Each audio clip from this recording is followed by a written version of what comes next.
तो हम कंटिन्यू करते हैं नाभिगत रोग।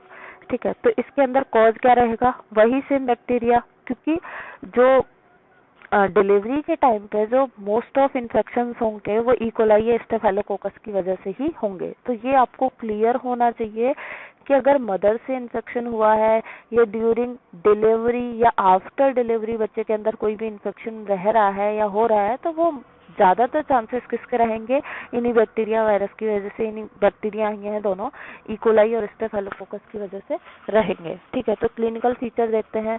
अब हुआ क्या, आप तो पॉइंट पकड़ लीजिए। क्या पॉइंट पकड़ लिया आपने कि अम्बिलिकल का इन्फेक्शन है, क्लियर बात है।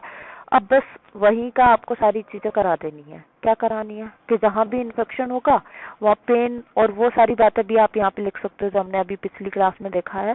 तो पेन लिख सकते हो, रेडनेस लिख सकते हो, ठीक है, ये सब तो होगा ही होगा।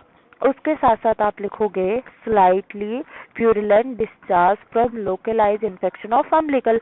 अम्बिलिकल से क्या होगा, वहां पे जो भी इन्फेक्शन हुआ है जो भी, तो वहां पे क्या है, उनका मल्टीप्लिकेशन चल रहा है बैक्टीरियाज का, तो उसकी वजह से क्या होगा, वहां पे पस बनेगी, नेक्रोसिस होगी टिश्यूज की, तो पस बनेगी, तो उसका क्या होगा, अम्बिलिकल से डिस्चार्ज होगा, क्लियर बात है।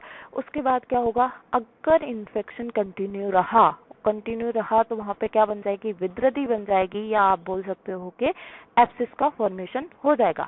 तो अम्बिलिकल एब्सिस का फॉर्मेशन हो जाएगा। और अगर टिश्यू नेक्रोसिस ज्यादा हो गई, ब्लड सप्लाई एकदम पूरी तरीके से बंद हो गई due to obstruction, due to any kind of obstruction, तो उसकी वजह से अम्बिलिकल गैंग्रीन हो जाएगी। गैंग्रीन क्या होगा, टिश्यू की जो है डेड हो जाए, टिश्यू वहाँ के जो सेल्स हैं उनकी डेथ हो जाए और ब्लड सप्लाई बंद हो जाए, तो वहाँ पे क्या होगा, गैंग्रीन का फॉर्मेशन हो जाएगा। ठीक है, ये बस इतना सा ही आपको करना है, किसी भी बुक्स या किसी और का नहीं पढ़ना है, इतना ही अपने काम की चीज है। बाकी मैं वापस बोल रही हूँ कि जो मैं पहले आपको पढ़ा चुकी हूँ आयुर्वेद का, उत्तुंडता, याद कीजिए, विनामिका, ये सब मैं आपको पढ़ा चुकी हूँ, वो आपको पढ़ना है वापस से और वो यहाँ पे ऐड करना है।